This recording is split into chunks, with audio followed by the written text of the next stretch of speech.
This free episode of the Ezra Levant Show is brought to you by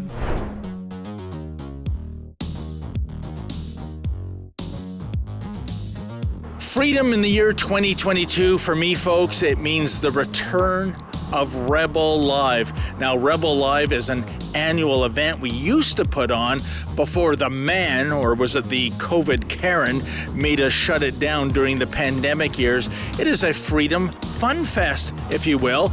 All the freedom fighters you've grown to know and love over the years, they're going to be speaking at the Toronto and Calgary events. The Toronto event is on November 19th. That's a Saturday, and it will feature the likes of Dr. Julie Ponesse, Archer Pawlowski, Tamara Leach, and all your favorite rebels, including yours truly. I'll be the MC that day, Sheila Gunn Reid, and of course, the big boss man himself, Ezra Levant. Now Saturday, November the 26th, we're bringing Rebel Live to Calgary, and those aforementioned speakers will be there, and Sheila will be the MC for that event. You don't want to miss it. It's an all-day freedom fest. I know there are certain would-be conservative leaders that think freedom is overrated. You know, we don't think that way. I don't think you think that way. So if you want to get a ticket, and please go to the website. They are going fast. Go to rebelnewslive.com. That's rebelnewslive.com. Get your orders in, and as Billy Red Lions used to say, folks, don't you dare miss it. Don't you dare miss this one.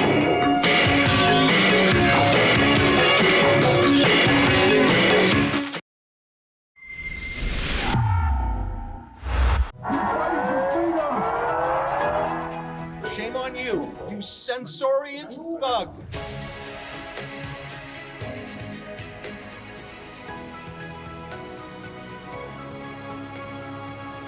It's just after dawn. It's about 8:20 a.m. here in Lethbridge, Alberta. I'm in front of the courthouse. You can see there's a lot of police with some body armor, and they set their bikes up away from the walls. I'm not quite sure what that means. I asked them what's going on. There's so many police around the city. Every single corner has a police vehicle with red and blue lights flashing. I said, is there a drug kingpin on trial? El Chapo, maybe? And we had a chuckle because, of course, no, there's no drug kingpin or mass murder on trial. Just three ordinary men of the community who were at the peaceful protest at the border between Coutts, Alberta and Montana earlier this year. That was a completely peaceful protest that was very successful. It caused Jason Kenney, the premier at the time, to blink and to agree to abandon the bigoted vaccine mandates and other lockdown provisions. It was an echo convoy to the big one in Ottawa that achieved much the same nationally. Those protesters were peaceful, and they ended peacefully when Kenney announced that they had won. But that wasn't enough for Kenney and his prosecutors, and so we are here today in November for a hearing of three men from that convoy, peaceful men, who are being prosecuted by, I can only describe him as a man with a vendetta, Stephen Johnston, a prosecutor who is demanding that these three peaceful men spend 10 years in prison. I say again, there was no violence, there were no weapons, there was none of that. 10 years in prison. And I Googled this guy, I mentioned this earlier. This same prosecutor, Stephen Johnston, recently asked a judge for a 4.5-year sentence for a man convicted of a brutal rape.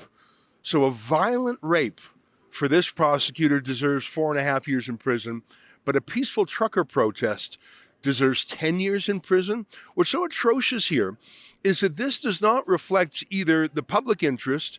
I don't know what the likelihood of conviction is, but I do know that this is one of the reasons Jason Kenney is no longer premier. And yet this legacy holdover, like the prosecutorial deep state, continues, even though the new premier, Danielle Smith, has apologized to those who were abused by the lockdowns and has said that she looks to review these out-of-control prosecutions. Here's the premier, Danielle Smith, saying that to our reporter, Celine Glass, just a couple weeks ago. Hi, Ms. Smith. Celine Glass from Rebel News. During your campaign, you said that not only would you issue an apology to those prosecuted during COVID restrictions, but you would also grant them amnesty. When can we expect those apologies? I can apologize right now. I'm deeply sorry for anyone who was inappropriately subjected to discrimination as a result of their vaccine status. I'm deeply sorry for any government employee that was fired from their job because of their vaccine status, and I welcome them back if they want to come back. As for the amnesty, I have to get some legal advice on that, and so I've already asked my staff to request that advice so I can see how we would be able to proceed on that. My view has been that these were political decisions that were made, and so I think that they can be political decisions to offer a reversal. But I do want to get some legal advice on that first. Would that also have to do with the timeline for the proposed amnesties? I would have to see if I can do it. I will do it at the earliest opportunity. So I'm hoping within the next week I'll get that legal advice. So I'm here, and the main trial will not be happening today, but rather I understand that there will be a hearing. This same Stephen Johnson, the out-of-control prosecutor who wants 10 years in prison. I can't even believe I'm saying that. If we were in Russia or Iran or China, that would make sense. 10 years in prison for a peaceful protest, but in Alberta, motto strong and free, it's unnatural. Anyways, Stephen Johnson, this prosecutor, he's no dummy. He's mean, but he's not stupid. And he knows that these men, if they have a trial in Lethbridge, Alberta, will certainly be acquitted. Lethbridge is one of the more freedom-loving places in a freedom-loving province, and there's massive support for these men. Hundreds of people are expected at the court today. You could already see them gathering around, even though it's quite cold. Even some of the police officers who I've been talking to without my camera on are clearly sympathetic to the protesters. So Stephen Johnson knows that the likelihood of a conviction, let alone a 10-year sentence in Lethbridge, is low. So I understand that he wants to take the hearing out of Lethbridge and move it to another venue. I understand he's saying that there are security concerns, thus the bicycles. He's a bit of a coward, as most bullies are.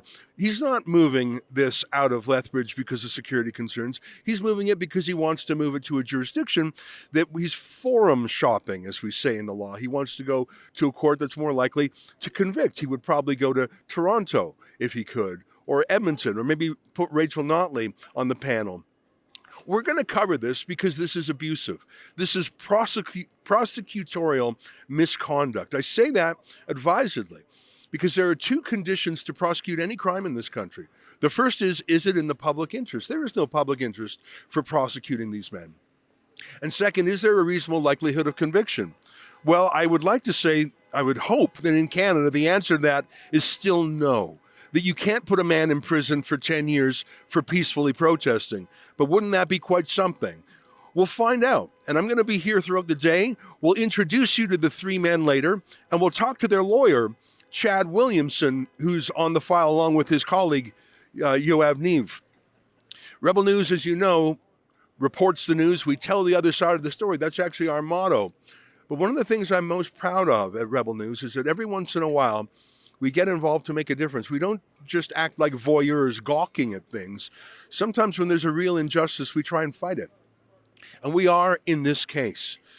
What we've done is a promise we made to these men, a promise that I personally made them on the telephone. I don't know if you recall, but when these truckers were holed up in the saloon in Coutts, Alberta, they could feel that the police were dealing with them in bad faith. And we had two reporters embedded with them, Sidney Fazard and Kian Simone. And they mentioned that sometimes Rebel News does crowdfund lawyers. And they called me. I was at home, and they called me on my phone from the saloon, and they said, "Can you help?" Nice to meet you. It's pretty chilly out today. Well, as you are the man of the hour, you're the lawyer for the man of the century. What's brought you here? So the amazing civil liberties initiative launched by the Rebel to get these guys some representation and hopefully diffuse the tense situation that we've got down here. It's hot, even though it's cold. So we're going to try to bring some clarity to everything and try to see if we can bring parties together. So that's your mission today. And what is your expectation, let's say, for the day and even for the future moving ahead? Well, I mean, there's a lot to do. First, we want to obviously meet the group and meet the protesters, and then establish a connection and a rapport with the authorities that are on scene so that we can start productive negotiations if that's possible. And I know you fight tooth and nail, and our supporters are going to be able to help you do that through truckerlawyer.ca, and I know everyone here really appreciates your support. Thanks. Yeah, we've got a great team here today. It's Martin Raymond and myself. It's an early morning, so we're on scene, and I don't want to leave until this is over. So you probably know from my reputation, I do as well. First of all, I just want to commend you guys and congratulate you for taking a stand for our constitutional rights, our charter rights, and for exercising your right to peaceful protest. So on behalf of Albertans and Canadians in general, I thank you for what you've done. It's going to be a trying process, and frankly, I can't promise you guys that we're going to be able to fudge the government on this stuff. But we've got, we're the people and we've got the power, right? So give yourselves a round of applause just for kicking that. And as I've told everybody, this is pretty serious business, and obviously you guys are aware of that, what you're doing, what's on the line, and what's at risk. So if you need Marty or me, we're here to help you. The legal fees are being crowdfunded, so that's great, and you guys will have representation, okay? So thank you guys again. We're not going to be going anywhere, so we'll be floating around all day if you have any questions. We are going to be dealing with a couple folks that hopefully will be representing the majority of interests here.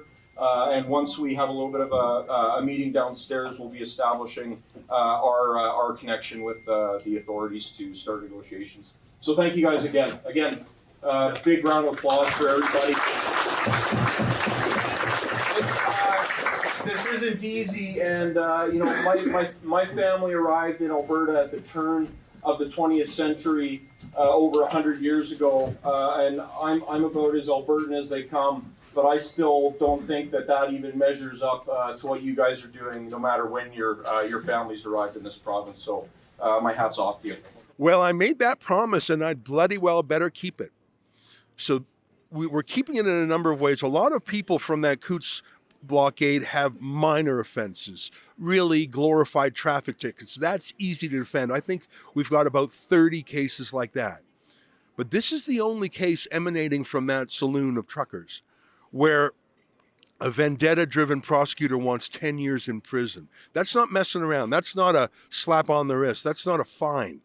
That is a life-altering sentence. He wants to convict these men and throw them in prison for more than twice as long as he wanted that rapist to go to jail, this prosecutor, Stephen Johnston. We can't let that happen. We have promised, and we will keep the promise, to crowdfund the legal defense for the three men. I have spoken at length with the lawyer, Chad Williamson. I believe he's the right man for the job. Chad Williamson's an excellent lawyer. By the way, he had a very important victory for Rebel News in 2021. I don't know if you remember, but Chad was the lawyer Rebel hired to get us into that federal leaders debate when Trudeau banned us. That was a bit of a miraculous win. If Chad can win in federal court against Trudeau, I think Chad can win here in Lethbridge against this bigoted prosecutor. I call him bigoted because you've got to have a screw loose to think that peaceful protesters deserve to be in prison for 10 years. That is something from an authoritarian regime. I actually think this is a bit of a test of Danielle Smith's government because, we do not believe in political meddling in prosecutions, not at all.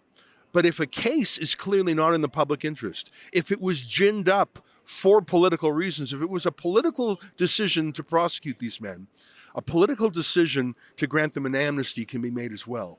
And I'd like you to go to lockdownamnesty.com and sign our petition there. But the most important thing is we've got to help these men in court today. I made them a promise, and I would be grateful if you help me keep that promise. Go to truckerdefensefund.com and chip in. I've talked to Chad. He bills very reasonably, but this is going to be such a massive trial. We do need to come up with a lot of dough to help see these men through. You can see the resources of the state. I was talking to one of these cops earlier, and I was joking about there being this gangland trial. I said, all that's missing is the helicopter, the eye in the sky. He said, yeah, I wish we had one. I don't know if he was joking around or just sort of daydreaming about a gadget, or maybe he really is an authoritarian who thinks that we should spy on our citizens and that we need a helicopter and that the police response you see here isn't strong enough. Like, this is actually a disgrace that these police are deployed against peaceful citizens. I'm embarrassed. Then again, the Lethbridge Police Force has had some scandals of their own in recent years. All right, you can see I'm angry. I'm going to sign off now, but I'll come back to you with more from our reporters who know these three men, and hopefully we'll get a chance to talk to them too. This free episode of the Ezra Levant Show is brought to you by... Freedom in 2022 is certainly about being able to make free choices for ourselves and for our family, who we believe are the best. We have seen so much suffering over the last 2 years. People who die alone in terrible conditions, people losing dream jobs, polarized families, and a society that insult and yell at each other for making a different medical choice. But people have risen, and it will be through them that the future will have an important meaning for all of you, but especially for the next generation. Rebel News has been present at every step of this great challenge, but so many other pioneers whom you could meet and hear at our great conference about freedom for our beautiful country, which is Canada. This conference, which will be held in Calgary and Toronto, will show you the faces of the influence of freedom that you have seen over the past 2 years. You don't want to miss this, so get your ticket now at rebelnewslive.com. And it will be a pleasure to see you there and meet you in large numbers. It's time to drop these masks and let the truth shine.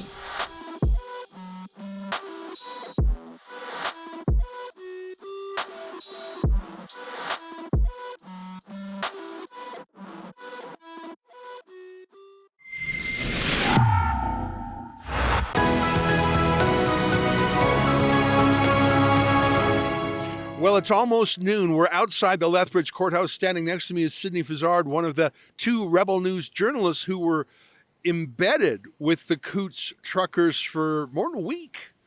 During the lockdown, it was very important that they were there documenting the interaction between the police and the truckers. Of course, we made a documentary film out of that. The three men who are on trial in this building behind us were three of the truckers. They're peaceful men. I want to emphasize that. There were other people in this country who were charged with the weapons offense, and I don't know the truth or the falsehood of that. But the three men who are on trial here, Alex, Marco, and George, completely peaceful. There is no violent element whatsoever to their charges, and yet the prosecutor demands 10 years. Now, today's hearing was very brief. It was the Crown, the prosecutor, choosing to go by indictment. There's some crimes in the criminal code where you can deal with them in a summary or minor matter, or indictment, which is a very serious matter. Going for the indictment is absurd. It's the same kind of over-prosecution that Tamara Leach was subjected to when she was imprisoned for nearly 2 months for inciting mischief. I don't think that's ever happened before in Canada or, frankly, the United States or the UK or Australia. Here they're going after these three truckers by indictment, but that does give the truckers the right to have a judge and jury trial. And as Chad Williamson, the lawyer for the three men, said in a brief speech to the rally gathered outside, there is no jury in Alberta that would convict. Here's Chad. Mr. Jansen and Master Hugenboss the right to be tried by a jury of their peers.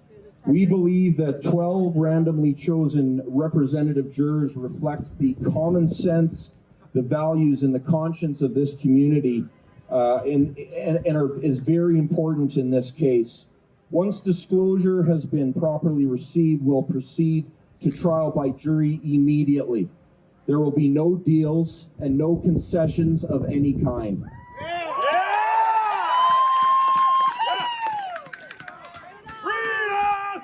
We have another court date, which is a procedural court date scheduled currently for December 12th of this year, and I will be down for that appointment as well. Thank you very much, Chad.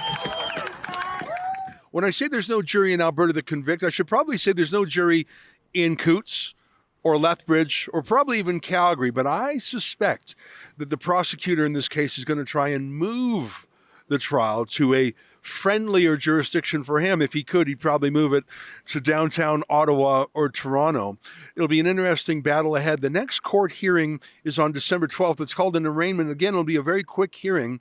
This matter will go on for many months, perhaps years. It's the process is the punishment. No normal human being could afford a lawyer to fight this case, let alone three severely normal citizens, ordinary men. That's part of it here. That's the vengefulness. That's Trudeau and Kenney and the Kenney prosecutor. All right, enough preamble from me. Let's talk to a reporter who was there, embedded in the Coutts blockade, and who has been covering the three men and will lead our coverage in the months ahead. Sydney Fazard. Sid, great to see you. Oh, absolutely. It's a pleasure to be joining you, and I'm glad that we're here representing these guys. Well, you've really come to know them. I mean, you spent a lot of time with them in close quarters. You and Kean Simone went down there, and I still chuckle because I remember when you guys went down there, and we just thought, oh, you're going for a day. I don't think you guys even packed a change of clothes. And you were down there for a great period of time, really in close quarters, and it was almost like a bunker, this saloon. It was bloody cold out. I think you probably got to know these men as well as anyone. Well, certainly, I hope, aside from, let's say, their family, but all of them, the three individuals and everybody who was there at the blockade and at the demonstrations in the area, were all the salt of the earth Canadians that you would expect to show up at a peaceful protest. And that's what it was. And that was literally the cause for them to say, we're going to wrap up. We've made our message clear. The people have heard us. But, today is the day that we're going to peacefully depart, because peaceful message is the key. Yeah, well, I remember when you and Kean Simone were down there and you called me saying, can we get lawyers for these guys? And I said, yes. So we're here to keep that promise. And it's going to be an extremely expensive case because it's, proceeding by indictment, judge and jury trial, three defendants. I only met the defendants for the first time today because, they're local guys. How would I meet them? I live out east. Oh, here's the cops going by. Probably the largest deployment in Lethbridge since the Second World War. I was bantering with one of them about, listen, I suppose those cops are just following orders, but that's not an excuse I like very much. Let's get back to the three men. They seem, we're going to meet them and get to know them in the weeks and months ahead.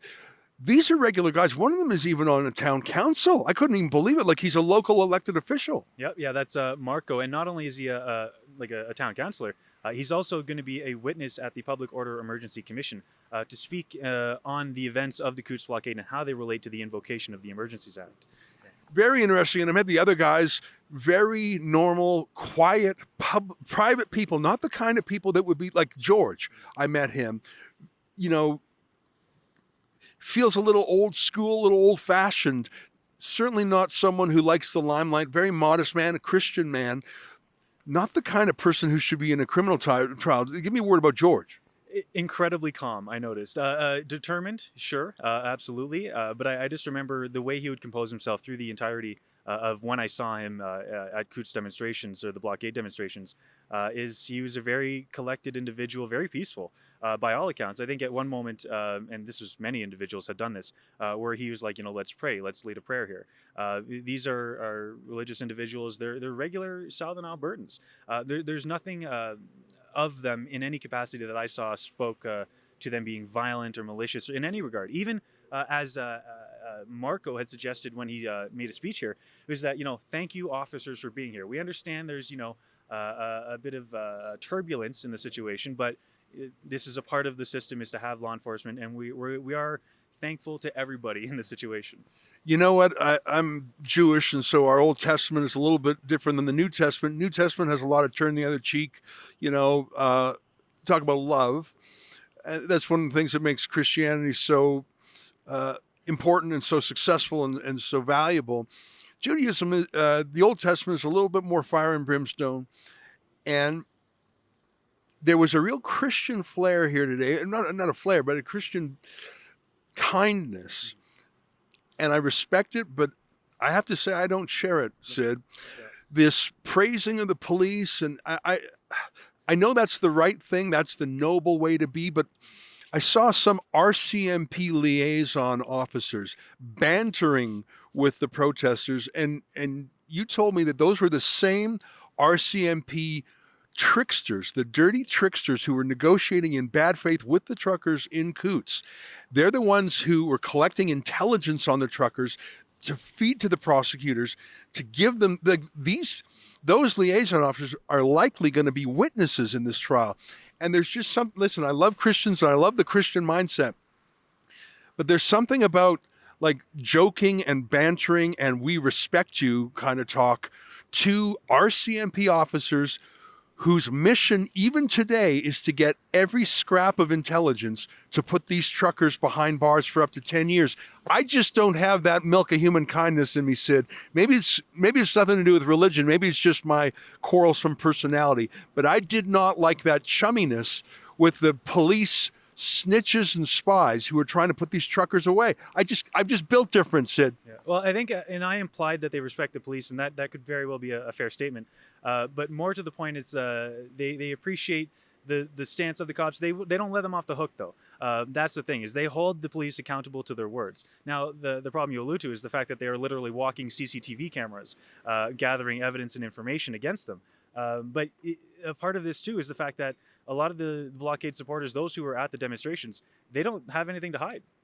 That's a good point. But, you know, the head of one of the founders of the KGB said, "Show me the man and I'll find you the crime."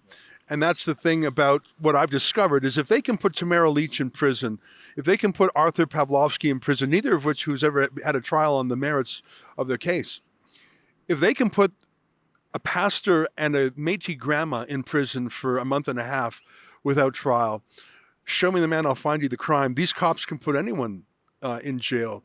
And it's really rocked my faith in the judicial system and the Charter of Rights and Freedoms. And I say this as someone, when I was in law school, we were taught that the Charter of Rights was the highest document in the country, tantamount to the Bible for lawyers, and it's proved to be worthless. Listen, I'm going to maintain a keen interest in this because it's a terrible story. We have to help these men. We made a promise to help them. We have to keep that promise. The promise was to crowdfund their legals. We have to do that. But it's also a political story in that these officers, these RCMP, those Trudeau's cops, Brenda Lucky's cops, and you have Jason Kenney's prosecutor, and Trudeau's cops and Brenda Lucky have been discredited, and Jason Kenney has been defenestrated, and you've got a new Premier, Danielle Smith, and we will stand with these truckers and fight with them. But the right thing would be for the prosecutor to say, you know what, this is not in the public interest. We are not going to proceed. And I have hope that the new Premier of Alberta will call off this show trial. Well, and September 16th, I believe, is when the RCMP laid these charges, the 3 charges of mischief.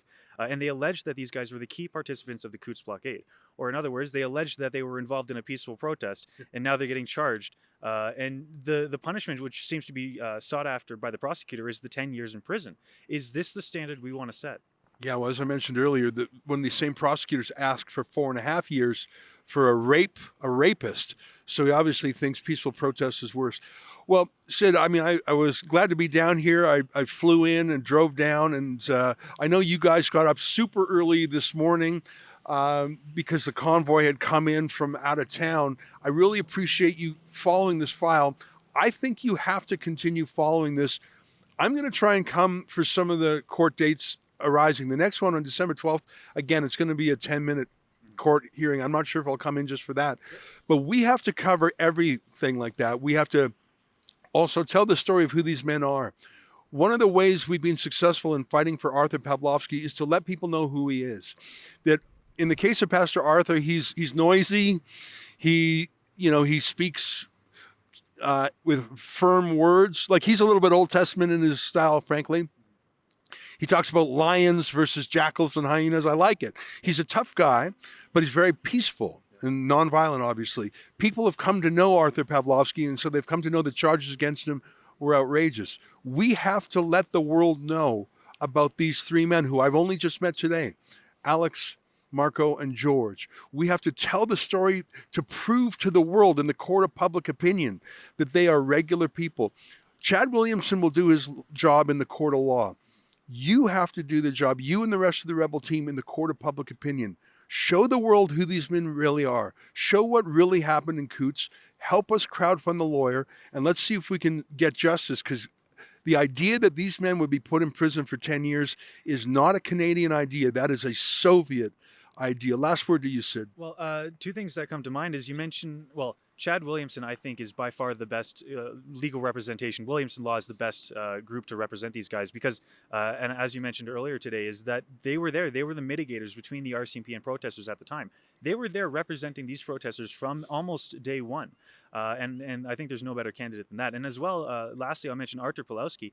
I think his longest time spent in jail, the 51 days, was in relation to the Coutts blockade and him allegedly inciting protesters to block the highway. So who's the leader here? You know, who are they going after? And what, months later, they're going to charge them with mischief charges and allege them to be key participants. Well, do they even know what they're doing at this point is my big question. That's a great point. I was talking to Sarah Miller, Arthur's lawyer, who says it was the same prosecutor, Stephen Johnston, who was demanding that Arthur be kept in prison. He is a bad apple, and he's rotting the bunch. And you know what? Stephen Johnston, this out-of-control, vendetta-driven prosecutor, that's the Jason Kenney Trudeau prosecutor.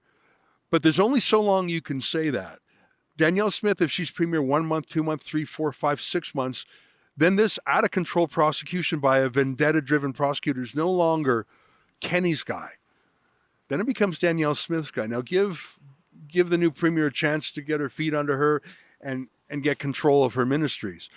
But every day this prosecution continues makes it less a Jason Kenney prosecution and more a Danielle Smith prosecution. I hope she stays this prosecution, which is her constitutional right as the boss of the Attorney General. Sid, thanks for joining today. Oh, it looks like you had one more thing you want to say. Well, silence speaks volumes, and I do hope she speaks. I hope so too. Well, it's good to be down here with my colleagues, Mocha Bazirgan, who's behind the camera, and Sydney Fazard. We've been covering this, and I'm happy to be here, and I will come back. I'm not sure if I'll be back on the December 12th event, just because it's a 10-minute court hearing, and I'm not sure if I want to make the very large journey just for that, but we will tell these men's stories, and we will have a team here. I just don't know if it's going to be me coming in from Toronto. Well, thank you for your support. This trucker convoy is what freed our country. And, you know, we're getting back to life as normal, but it wouldn't have been this way were it not for the truckers. And it's vengeance and political comeuppance. That's what is driving this prosecution. We have to document it and we have to stop it. Well, that's it for today. On behalf of all of us around the world for Rebel and here in frosty Lethbridge, Alberta, to you at home, good night and keep fighting for freedom. This free episode of the Ezra Levant Show is brought to you by Freedom in 2022 is your right to disagree with me anytime on anything in your heart, online, or in the public square. Freedom in 2022 is also your right to live your life however you see fit without hurting me or, for that matter, being bothered by me. But freedom in 2022 is in very real danger under constant attack by Justin Trudeau through his censorship bills, his attacks on gun rights, his attacks on farmers, and his attacks on peaceful protesters. These people have even tried to denormalize our flag. At Rebel News, we're not afraid to have dangerous discussions that Justin Trudeau, the media, and big tech censors say we're not allowed to have. And we want to have them with you at our upcoming Rebel Live events, first in Toronto, November 19th, and again in Calgary, Saturday, November 26th. I'll be there with dozens of other Rebels and Rebel-adjacent free thinkers, and I hope that you'll join us. Just go to rebelnewslive.com to get your tickets today, but do not sleep on this, because these tickets are going fast. See you soon.